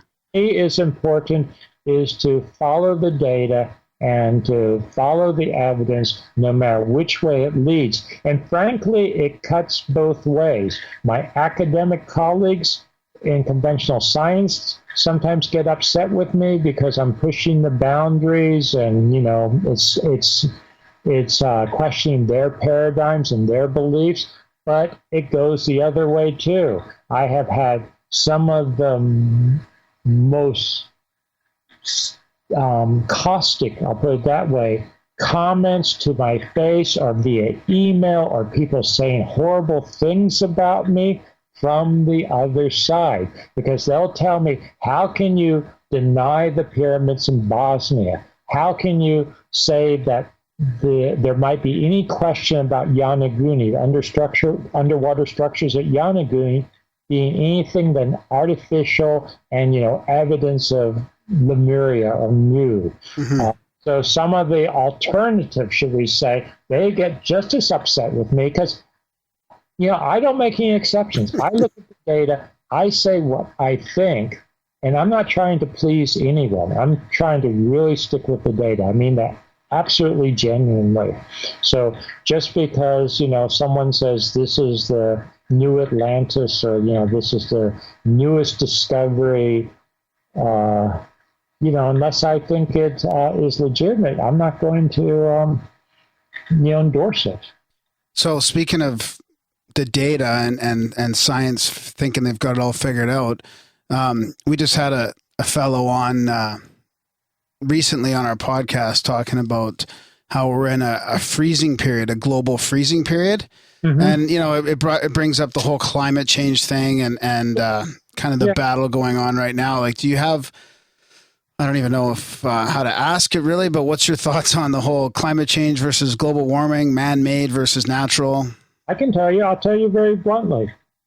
When you look at geologically, when you look at astrophysically, climate change and solar activity, changes in the sun, track each other very, very consistently. Mm-hmm. So I think that most of the change in climate we see on a broad scale, over thousands of years and over the ice ages, etc. There are some, just so everyone knows, if they're into this, I know about Milankovitch cycles and all that, and yes, I'm taking that into account, but and then you have things like comets, which will affect it.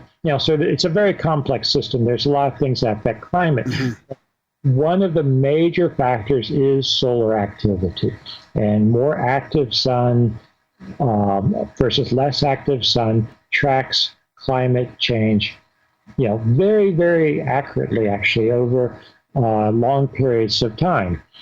And for instance, carbon dioxide levels, yes, they change. As it gets warmer, you tend to have higher carbon dioxide levels in the atmosphere. But interestingly, geologically, well before humans were on the scene as industrial, builders of factories and pumping out carbon dioxide and all that type of thing, what you find is that when temperature goes up, there's a little bit of a lag time, and then carbon dioxide goes up, not vice versa. So it seems that temperature comes first, then carbon dioxide levels go up. And this makes perfect sense to me geologically, because as you warm the oceans, they can hold less carbon dioxide, so they start outgassing it.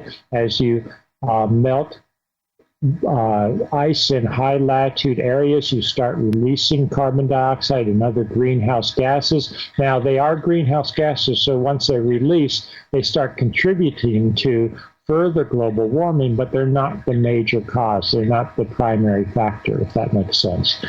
Now, getting to modern industrial times, since the 1980s, there may start to be a disconnect where solar activity is not the only driving factor.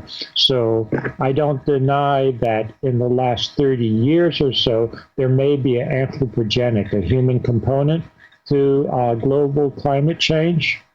But again, it's not the primary factor in my assessment. And I talk about this in Forgotten Civilization to a certain extent. It's not the primary factor. And I think that, scientists, and I don't care if it's 97% of scientists, as I heard recently on television, a documentary that I heartily disagreed with.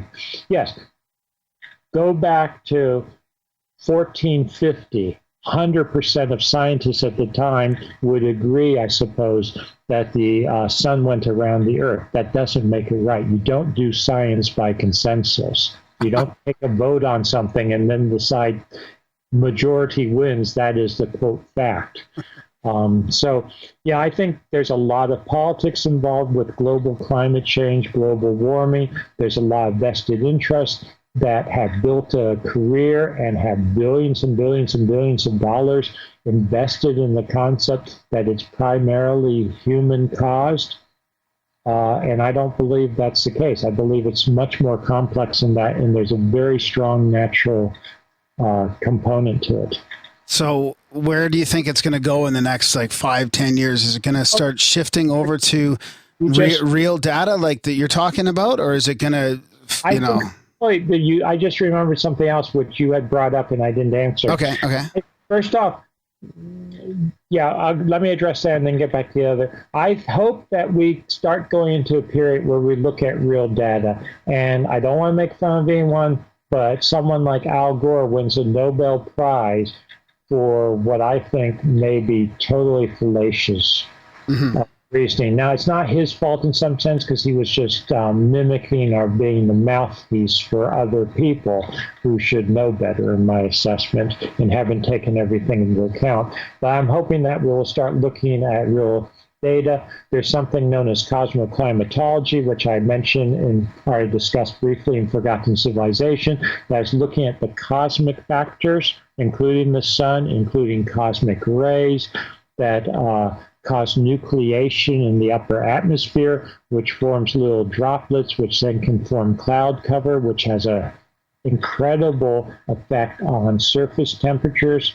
You know, as people don't realize this, cloud cover has a big effect. So it's not as direct as, well, the sun gets brighter or the sun is more active and then that heats up the earth. It's much more complex than that because this solar output is not great enough to do it just on its own. It has to do with how much cloud cover is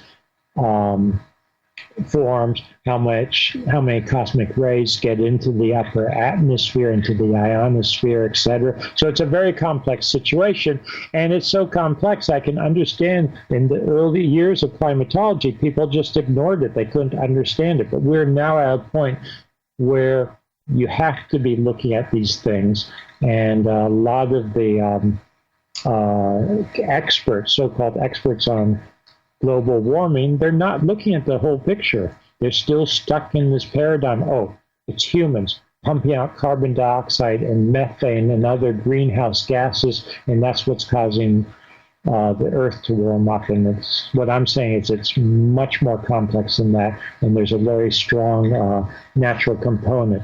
So I'm hoping that we'll get into a period where we can start looking at real data and forget our biases, forget our agendas, and, you know, do what I've been trying to make a career of doing, looking at real data. I also wanted to say that some people think that now the sun is going dormant, we may go into a little ice age, that type of thing. Yeah. I'm not convinced of that, because I think if you look at the longer scale cycles, the bigger picture I was talking about, what we're really seeing is that the sun is becoming very variable. And when the sun gets really variable, it goes through periods of high activity, and then immediately it seems to die down and nothing's happening. But, you know, within a week or a year or a few years, a decade, it's hard to predict. All of a sudden, it could just go crazy and have major solar activity, major outbursts, that type of thing. What about the data? An event was the metaphorical shot across the bow. Yeah. So just because, you know, it's very dangerous, in my opinion, as a geologist, to look at a couple of years of data and try to make predictions based on that. Yeah. So what about like Dr. Don Easterbrook's data that he says goes back thousands of years, that shows where the climate goes through 30-year cycles, and we're kind of right in the middle of one of those cycles?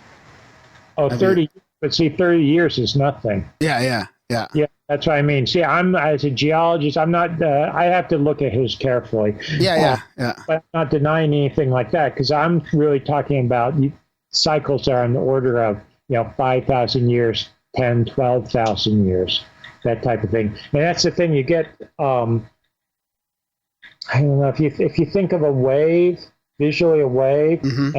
a big wave, you can have little waves on top of it, etc. Yeah. So you have a bunch of different cycles at different levels. Yeah, almost like Fibonacci. Yeah. You got a bunch of different cycles at different levels, and I think we need to be preparing for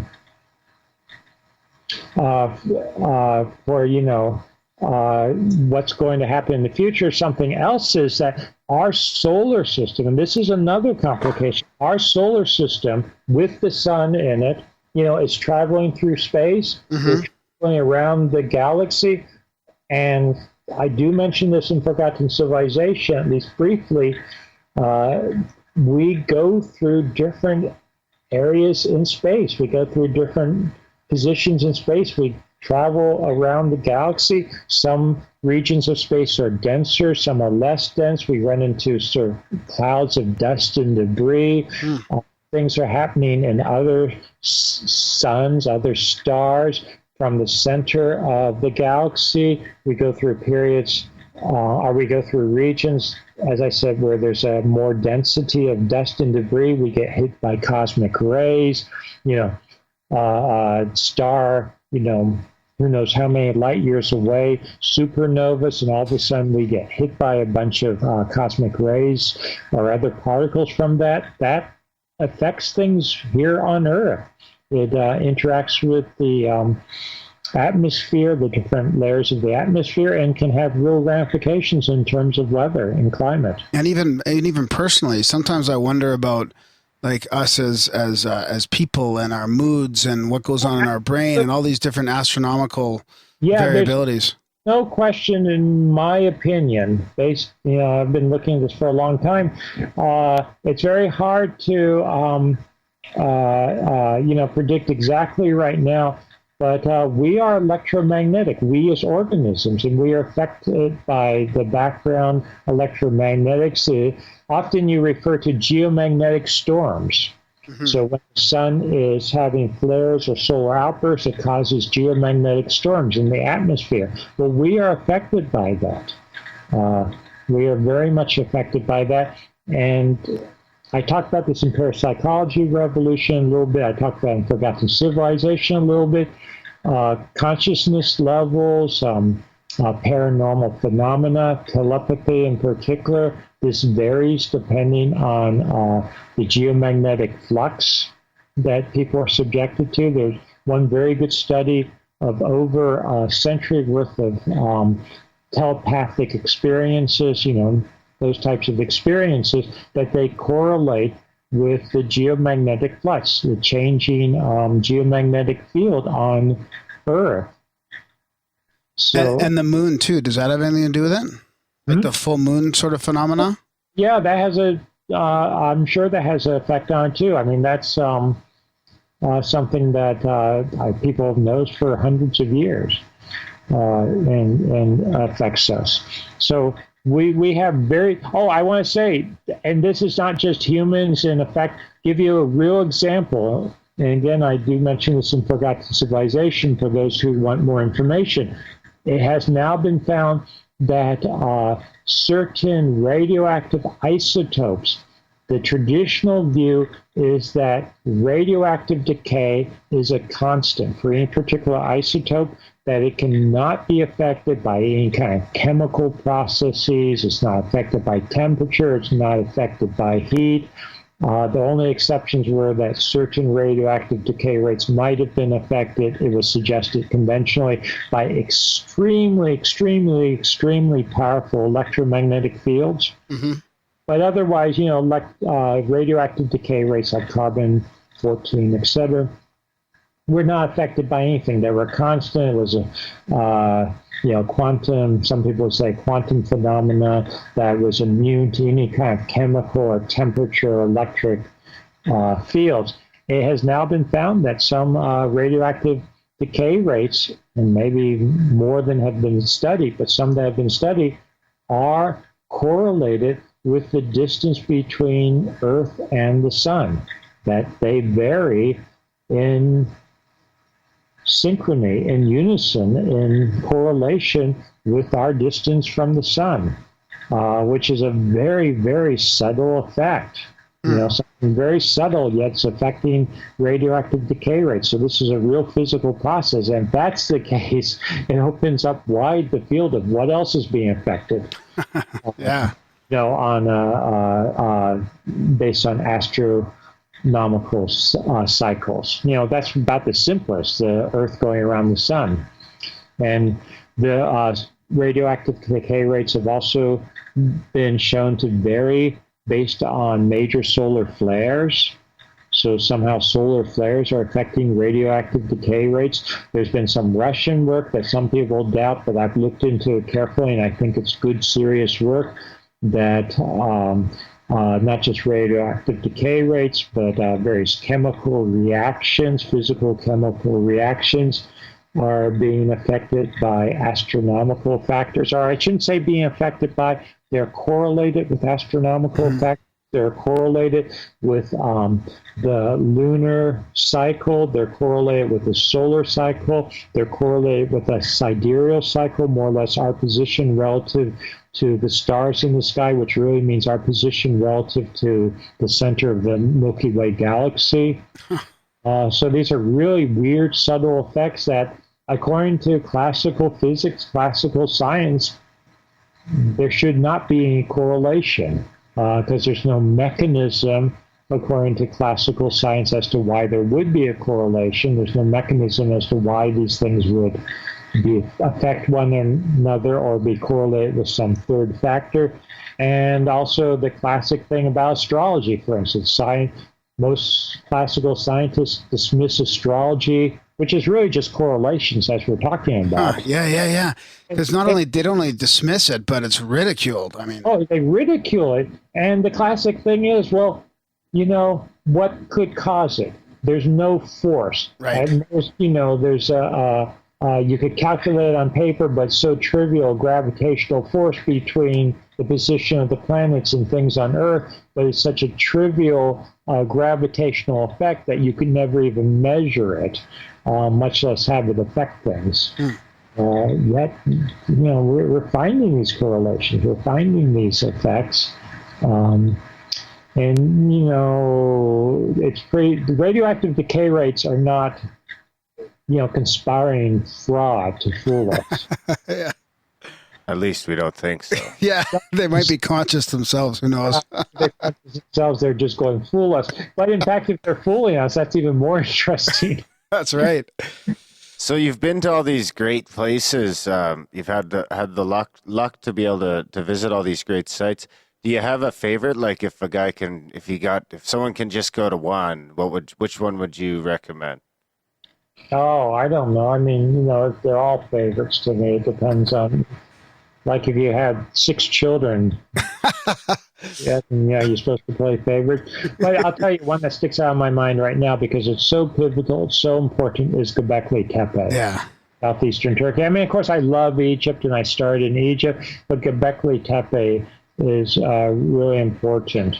I do take trips to different sites with people. I take people along, and can I plug my website? Oh, of course. Absolutely. Yeah, we're gonna link to everything in the show notes, so you can plug whatever you would like. Yeah, and also tell us what you're doing in the next couple of years, like what that's gonna look for you.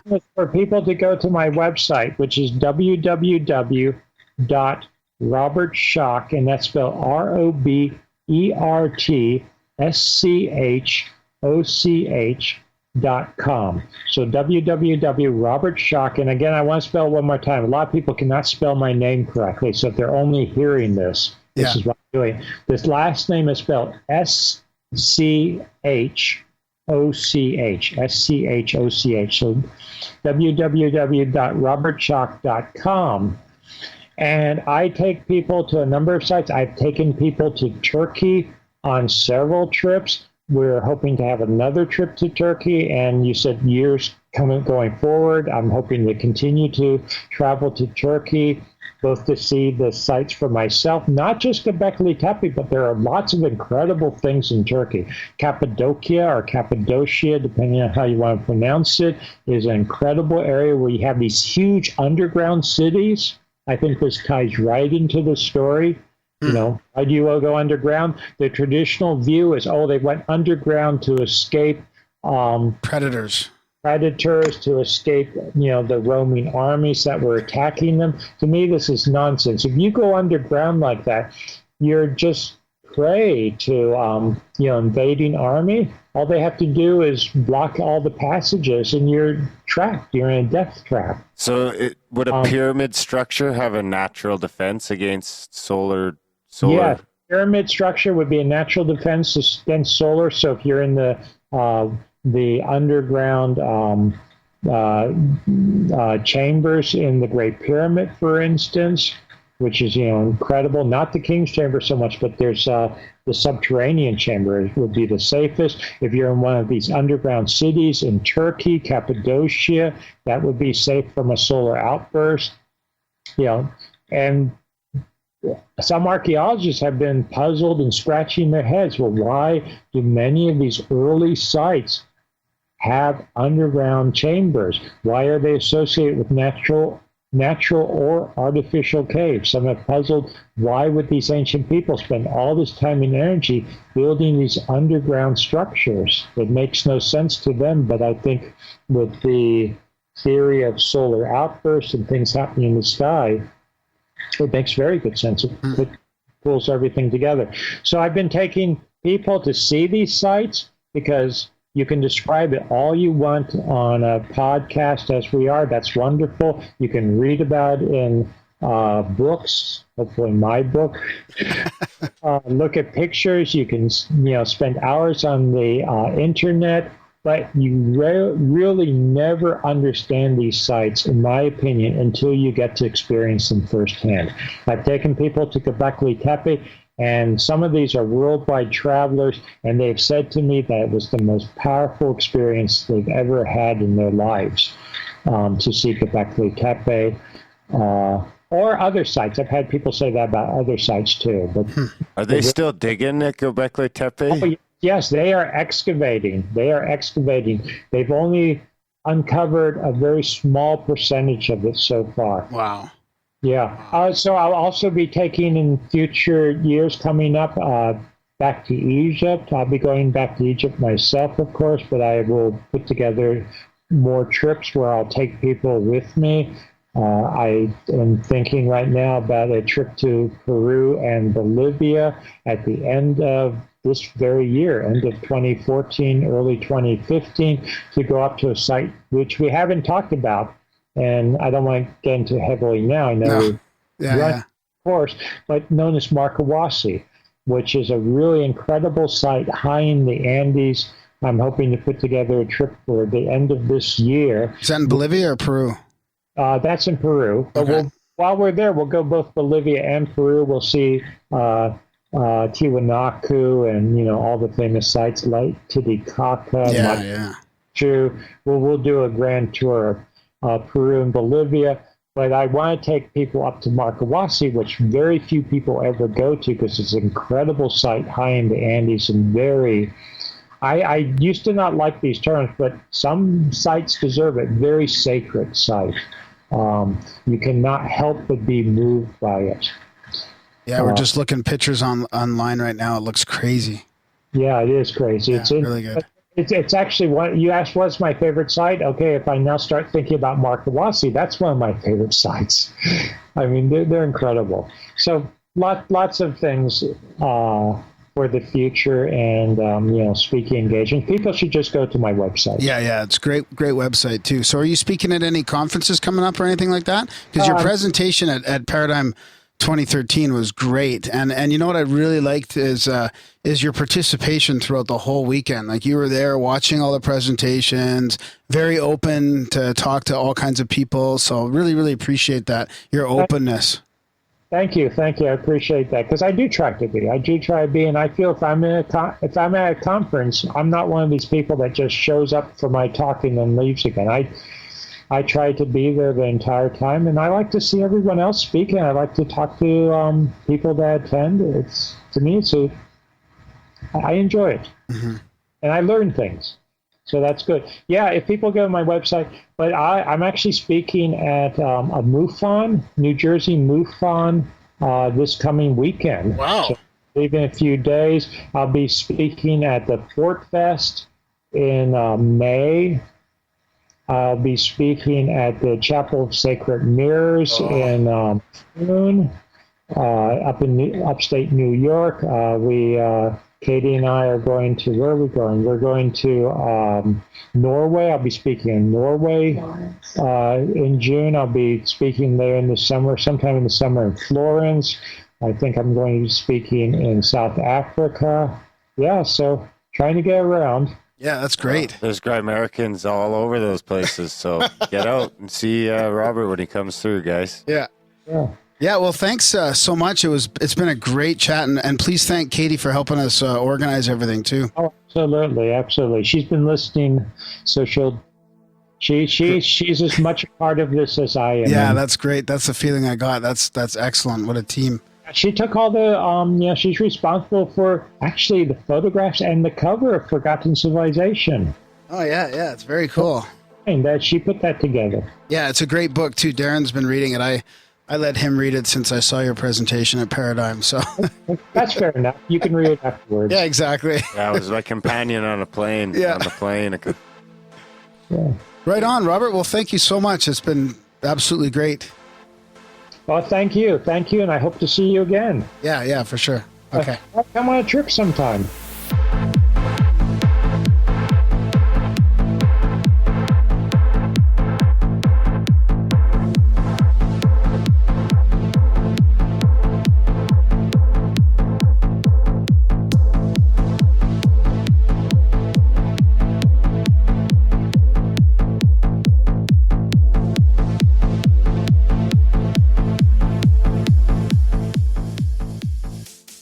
Welcome back to the Grimerica Show. That was our chat with Robert Schoch. Fascinating guy.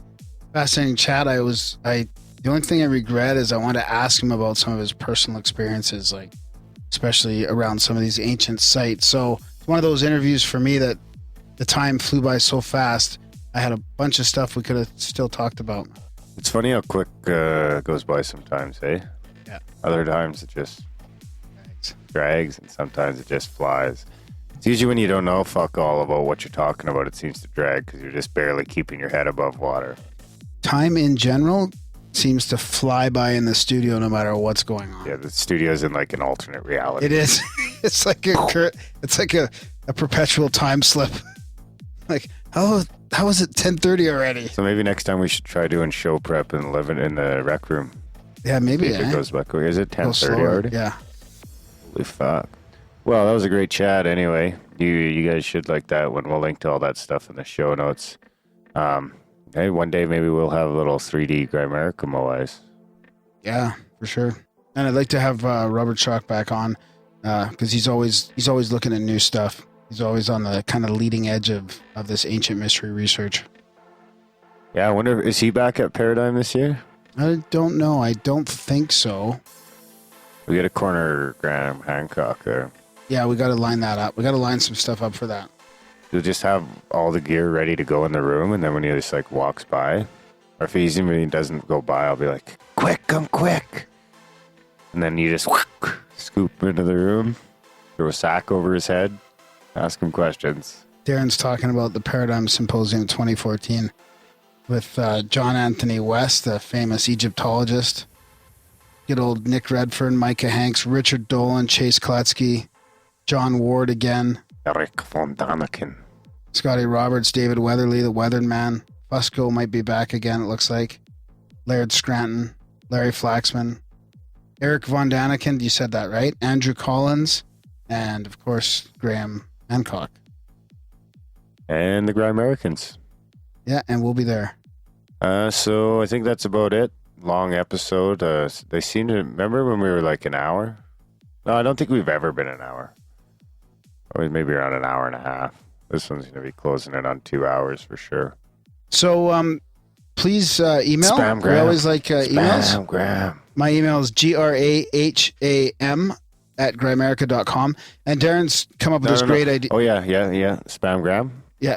But Darren's come up with this great idea too. If you want your own Grimerica email address, you can subscribe for like $5 a month or something. So that helps contribute to the show. And then, so we've already got like 4 or 5 additional Grimerica emails out there. Yeah, and it's a pain in the ass, so the price is going up soon. So get them while they're cheap. And of course, while we're firing out emails, you guys might as well show producer Joe some love. Fucking let's light up his email box a little bit with some feedback this week. Producer JOE. Yep. At grimerica.com. Yep. We got Sweet. our own Joe. And just leave me the fuck alone. You got enough twitting going on and all that kind of Yeah, stuff. I take the Twitter abuse, and there's a lot. So send Darren at Grimerica tweet. He's got tweet me your bullshit. few I'll thousand tweet right back. tweets every day to look at. So No, I've tweeted. Let's see how many times Grimerica's tweeted. 11,400. so also make comments on the website if you want. Yeah, reviews on iTunes are cool. Reviews on iTunes are very, very helpful. And I think that's about it. You guys can find all the stuff we talked about as usual in the show notes, all the music we heard. Oh, yeah, no, as always, if you guys know anyone do music or your friends do music and you're looking for an outlet, send it down and we'll try and use it on the show and spread it as far as our little hegemony goes anyway. Yep. Sounds good. All right, guys. Thanks for listening, and we'll see you next week with our meditation app. Well, we are...